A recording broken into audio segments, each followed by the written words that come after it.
ابو ہریرہ کہتے ہیں کہ رسول اللہ صلی اللہ علیہ وسلم نے فرمایا، جو صبح کی نماز کے بعد 100 دفعہ سبحان اللہ اور 100 دفعہ لا الہ الا اللہ پڑھے، اس کے گناہ معاف ہو جائیں گے اگرچہ وہ سمندر کی جھاگ کے برابر ہوں۔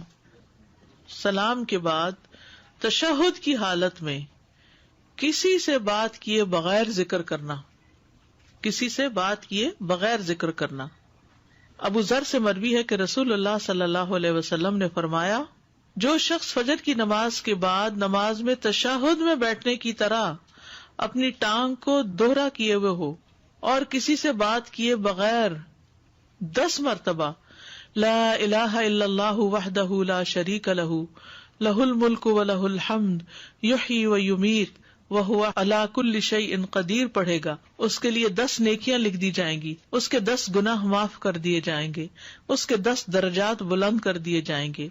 اور وہ اس دن ہر برائی سے محفوظ رہے گا اور اسے شیطان کی پہنچ سے دور کر دیا جائے گا، اور اس دن اللہ کے ساتھ شرک کے علاوہ کوئی گناہ اس لائق نہیں کہ اس کو پکڑ میں مبتلا کر دے۔ لا علمی جو ہے، نا علم ہونا جو ہے کتنا نقصان دہ،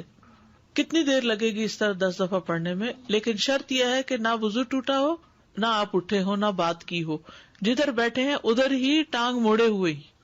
یعنی کسی گناہ پہ پکڑ نہیں ہوگی، شرک کیا تو پکڑ ہوگی، یہ مطلب ہے۔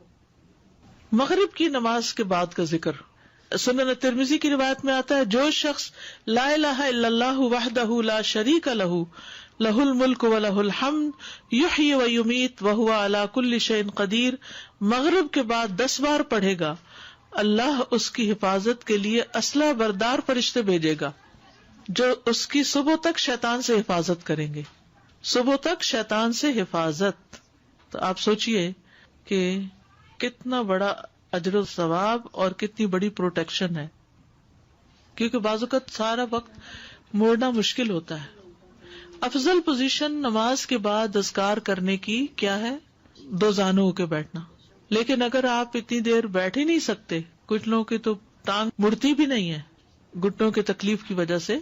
تو پھر ایسی صورت میں 4 زانوں کے بھی بیٹھ سکتے ہیں۔ اگر نیچے بالکل ہی نہیں بیٹھا جا رہا تو پھر کرسی پہ بیٹھ جائیں۔ اللہ کو تو پتا ہے کہ آپ کیوں ایسے کر رہے ہیں، صرف ریسٹ کے لیے نہیں بلکہ مجبوری کے تحت۔ اور فجر کے فرض تو فرض، سنتوں کی بھی اہمیت ہے۔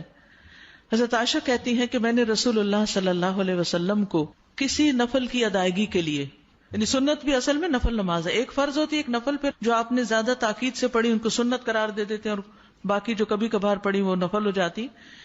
کسی نفل کی ادائیگی کے لیے اتنی جلدی کرتے نہیں دیکھا جتنی جلدی آپ نماز فجر سے پہلے 2 رکعتوں کے لیے کرتے تھے۔ جلدی پڑھتے نہیں تھے، یعنی اس کی ادائیگی کے لیے آپ فکر کرتے تھے۔ حضرت عائشہ ہی سے روایت ہے کہ نبی صلی اللہ علیہ وسلم نے طلوع فجر کے وقت 2 رکعت نماز، یعنی فرض کی بات ہے یہاں، آپ نے 2 رکعت نماز پڑھنے کی شان کے بارے میں فرمایا کہ ان کو پڑھنا میرے نزدیک ساری دنیا سے زیادہ محبوب ہے۔ آپ نے فرمایا جو آدمی عشاء اور فجر کی نمازوں میں آ سکتا ہے تو اس پر لازم ہے کہ وہ آئے، اگرچہ اسے گھسٹ کے کیوں نہ آنا پڑے، یعنی گھٹنوں کے بل یا پیٹھ کے بل گھسٹ گھسٹ کے ہی آنا پڑے تو بھی آئے، لیکن آئے ضرور۔ کیوں؟ اس لیے کہ جو شخص فجر کی نماز پڑھتا ہے وہ اللہ کی حفاظت میں آ جاتا ہے۔ رسول اللہ صلی اللہ علیہ وسلم نے فرمایا جس نے صبح کی نماز پڑھی پس وہ اللہ کے ذمے میں ہے، اللہ کی حفاظت میں ہے، اللہ کے ذمے ہو گیا۔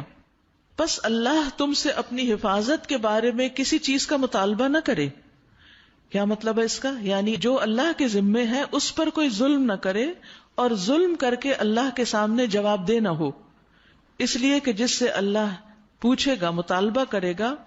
یقیناً اسے اپنی گرفت میں لے لے گا اور لے کر منہ کے بل جہنم میں پھینک دے گا۔ اس سے کیا بات پتہ چلتی ہے کہ جو شخص فجر کی نماز کی حفاظت کرتا ہے وہ اللہ کے قریب ہو جاتا ہے، اللہ کی حفاظت میں ہو جاتا ہے۔ کسی کو حق نہیں کہ اس پر ظلم اور زیادتی کرے۔ جو اس شخص پر زیادتی کرے گا جو فجر پڑھتا ہے تو وہ دراصل اس ذمے میں خیانت کر رہا ہے جس کو اللہ نے اپنے ذمے لیا ہے، اور پھر قیامت کے دن اللہ تعالیٰ ایسے شخص کو پکڑے گا۔ یعنی فجر پڑھنے والے کی عزت اور احترام لازم ہے، کیونکہ صرف مومن ہی اس کی پابندی کرتا ہے۔ بہت سے لوگوں کے لیے فجر کی نماز بڑی بھاری ہوتی ہے، وہ ایک خاص وقت سے پہلے نہیں اٹھتے، کچھ لوگوں کی اکثر ہی قضا ہو جاتی، وہ چونکہ دیر سے سوتے ہیں تو صبح اٹھ نہیں پاتے، تو ان کی حفاظت اللہ کے ذمے پہ نہیں ہے. تو اس لیے بہت ہی فکر کرنی چاہیے کہ فجر کی نماز قضا نہ ہو، یعنی کوئی باقی کر لیں، نہیں، کیونکہ باقی تو پھر ہم جاگ ہی رہے ہوتے ہیں نا،